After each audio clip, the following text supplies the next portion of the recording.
বাংলাদেশ বিশ্বকাপ জিততে আরও কতদিন সময় লাগবে, যেখানে আফগানিস্তান আজকে অস্ট্রেলিয়াকে হারিয়ে দিয়েছে, সেই মেলায় স্বপ্ন দিচ্ছে তারা? বাট এটা ডিফিকাল্ট বলা, কারণ আমরা যেভাবে আগাচ্ছি সব কিছু প্ল্যানিং সব কিছু ঠিকই আছে। হয়তো নেভার নো, হয়তো এক বছরের মধ্যে বাংলাদেশের ক্রিকেটের চিত্রটা পাল্টে যেতে পারে। তারপর আমরা হোপফুল যে একটা সময় তো অবশ্যই, যেহেতু আমরা টেস্ট স্ট্যাটাস পাওয়ার পর থেকে আজকে অনেক বছর হয়ে গেছে, আমরা তো আমাদের প্রোগ্রেসটা খুব স্লোলি প্রোগ্রেস হচ্ছে। তো সেই হিসাবে আমরা হোপফুল যে আমাদের তো যথেষ্ট ট্যালেন্ট ক্রিকেটার আছে, এদেরকে সামনে আরও ভালো মতো নার্সিং করতে পারলে এই হোপটা আমরা দেখতে পারি। এবারে বিশ্বকাপে রিশাদ, তাহিদ হৃদয় ছাড়া কার পারফরমেন্স, আর তানজিম সাকিব ছাড়া কার পারফরমেন্স আপনার চোখে লেগেছে বলে মনে হয়? বাট এটা ডিফিকাল্ট, এটা কারণ কি যদি ওভাবে জিজ্ঞেস করেন তাহলে দেখতে হবে টোটাল পারফরমেন্সটা, সুপার এইটে যাওয়াটা অ্যাচিভমেন্টটা আছে। ইন্ডিভিজুয়াল পারফরমেন্স যদি আপনি দেখেন, আহামরি কোনো পারফরমেন্স হয় না। টিম হিসাবে যদি বলেন যে আমরা যে 3টা ম্যাচ জিতেছি, 3টা ম্যাচ সুপার এইটে গিয়েছি, এটাই আমাদের সবচেয়ে বড় পাওয়ার। বাট এখানে ফিরে আসার পরে অনেক কাজ আছে, অনেক ডেভেলপিংয়ের দিকে যেতে হবে। বিশেষ করে টি20 ফরম্যাটে আমরা অনেক পিছিয়ে আছি।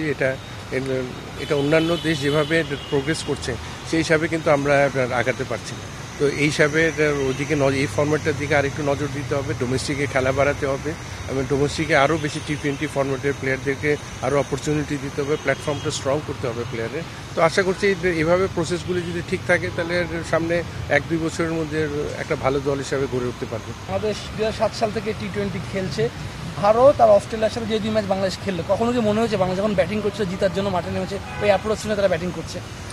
দেখেন, আপনি ইন্ডিয়ার সাথে আপনি কম্পেয়ার করে পারবেন, কারণ ইন্ডিয়ার ক্রিকেট আপনার দেশটাও তো চিন্তা করুন। আপনার 150 কোটি মানুষের দেশ, আমরা 18 কোটি মানুষের দেশ। তারপর ক্রিকেট যদি ফ্যাসিলিটিগুলি আপনি দেখেন, ভারতের সাথে আপনি কম্পেয়ার করতে পারবেন। ওদের ডোমেস্টিক ক্রিকেট, আমাদের ডোমেস্টিক ক্রিকেট আকাশ পাতাল তফাৎ। এই জায়গায় ওদের যে খেলোয়াড় তৈরির যে ওয়েটা, যে প্রসেসে ওরা আগায়, ওটা আমাদের চেয়ে অনেক অনেক বেশি উন্নত। তারপর ওদের যে আইপিএলের স্ট্যান্ডার্ডটা দেখেন এই ফরম্যাটটার মধ্যে, কতটুকু প্লেয়ারদের টি20-র জন্য আলাদা ধরনের কিছু ক্রিকেটার আছে। তারপরেও আমি মনে করি আমাদেরও বিপিএল হচ্ছে, বাট আমাদের এখন ডোমেস্টিক খেলোয়াড়দের জন্য টি20 ফরম্যাটের দরকার, যেটা নিয়ে কথাবার্তা চলছে এবং এনসিএলে অলরেডি একটা ইনক্লুশনের সিদ্ধান্ত হয়েছে। আশা করছি একটু সময় দরকার, আপনার রাতারাতি এই ফরম্যাটে আপনি সফলতা পাবেন না, একটু সময় দরকার। আফগানিস্তান অস্ট্রেলিয়াকে হারিয়ে দিচ্ছে নান্নু ভাই, এই আফগানিস্তান দলটাকে নিয়ে কি বলবেন? তারা তো আমাদের পরে টি20 শুরু করেছে, ভালো করছে, অস্ট্রেলিয়াকে হারিয়ে সেমিফাইনাল রিসেটটা ভালোভাবে টিকে রয়েছে। আপনি দেখেন আফগানিস্তানের ক্রিকেটে ওদের কয়টা প্লেয়ার ফ্র্যাঞ্চাইজি লিগ খেলে, আমাদের কয়টা প্লেয়ার খেলে, এখানে কম্পেয়ারটা আপনার করা যায়। ওদের কিন্তু ফ্র্যাঞ্চাইজি লিগে খেলার যথেষ্ট অভিজ্ঞতা অর্জন করার খেলোয়াড় আছে, সেই হিসাবে কিন্তু ওরা যথেষ্ট এই ফরম্যাটটার মধ্যে ওরা যথেষ্ট কনফিডেন্ট যে কোনো দেশকে হারানোর জন্য, সেই হিসাবে কিন্তু ওরা এগিয়ে যাচ্ছে। তো সেই হিসাবে চিন্তা করলে আমাদের কিন্তু ওই এক্সপিরিয়েন্সটা কিন্তু খুব কম, সেই জন্য আজকে অস্ট্রেলিয়ার সাথে ওরা জিতেছে। তারপরে আমি মনে করি আমাদের প্লেয়ারদেরও যথেষ্ট ক্যাপাবিলিটি আছে এই ফরম্যাটে উন্নতি করার, এবং আশা করছি যে করতে পারবে। আপনার সময় লিটন দাস দলে এসেছিলেন এবং লিটন দাস নিয়ে কিছু আলোচনা হচ্ছে না? লিটন দাস এখনকার টিমে তো সব প্লেয়ারই আমাদের সময়। হ্যাঁ, আপনাদের সময় শান্তকেও কিছুটা কথা বলছে, শান্ত স্ট্রাইক নিয়ে শান্তর কথা হচ্ছে। তানজিদ তামিম দুটো আমাদের শূন্য করে শেষ ম্যাচে কিছুটা রান করার চেষ্টা করেছে। লিটনের সমস্যার রান্না ভাই কোথায় দেখেন আপনি, কোথায় দেখেছিলেন আপনি যখন কাজ করেছেন? আপনি দেখেন যে কোনো খেলোয়াড়ের ব্যাট পেস থাকে, হয়তো ওটা একটু লম্বা যাচ্ছে, কিন্তু যখন শুরু করেছিল তখন কিন্তু টিউন্ডেসভাবে শুরু করেছে, ধারাবাহিকভাবে একটা ভালো জায়গা ছিল।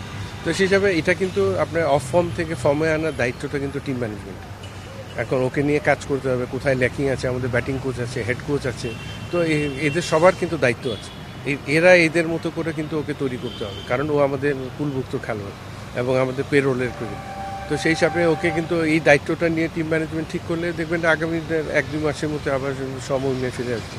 হ্যাঁ, বাংলাদেশের শেষ ম্যাচে আফগানিস্তানের বিপক্ষে, সেই ম্যাচে কি আশা করছেন বিশ্বকাপের শেষটা ভালো করার কতটা চান্স রয়েছে আফগানিস্তান থেকে বিশ্বকাপে? এখন পর্যন্ত ভালোই খেলছে, যেহেতু সুপার এইটে খেলেছে, দুইটা strong side, one of the strongest side ওয়ার্ল্ডের টি20 ক্রিকেটে ওদের সাথে হেরেছে, এবং যেহেতু আফগানিস্তানের সাথে একটা অপরচুনিটি আছে, আশা করছি নিজেদেরকে যদি ওই পার্টিকুলার ডেতে যদি মেলে ধরতে পারে, আশা করি আফগানিস্তানকে হারাতে পারে। সাকিবের পারফরমেন্স বিশ্বকাপ কিছুটা সে কি মনে হয়েছে কিনা? কারণ সাকিব যে মাপের খেলোয়াড়, তার বোলিংটা তার মেন অস্ত্র ছিল, কিন্তু সে বোলিংও সেভাবে পারফর্ম করতে পারেনি, 10, 11, 12 করে ইকোনমিতে রান দিচ্ছে নান্নু ভাই। বাট একটা খেলোয়াড়কে আপনি ওইভাবে বিচার করা ঠিক হবে না। এখানে পুরো ওয়ার্ল্ড কাপটাই আপনার ইন্ডিভিজুয়াল যদি আপনি দেখেন, আহামরি কেউ ওরকম নোটিফাই পারফরমেন্স করেন। তো সেই হিসাবে আপনি যদি চিন্তা করেন তাহলে আপনাকে চিন্তা করতে হবে যে টোটাল পারফরমেন্সের। তো ওভারঅল সবচেয়ে বড় অ্যাচিভমেন্ট হয়েছে সুপার 8-এ যাওয়া, যেটা নিয়ে সবাই সংশয় ছিল আগে থেকে যে যাই কিনা, কারণ তার আগে কিন্তু পারফরমেন্সটা খুব একটা স্টেবল পারফরমেন্স ছিল না, এটা নিয়ে সবার সংশয় ছিল। তো এটা কাটিয়ে কিন্তু সুপার 8-এ গিয়েছে, এটা আমাদের অ্যাচিভমেন্ট। শোনো, যদি বলা হয় যে এবার বিশ্বকাপ কার ঘরে উঠবে, যদি একটা দল বেছে নিতে বলো, আপনি কাকে বেছে নেবেন? বাট আর তো ওয়েস্ট ইন্ডিজে বলাটা মুশকিল, উইকেটের কন্ডিশন, তারপর বৃষ্টি আইনেও দেখবেন অনেক, তারপরে হোপফুল আছে অস্ট্রেলিয়া অত ভারতের মধ্যে যে কোনো একজন হতে পারে। ঠিক আছে।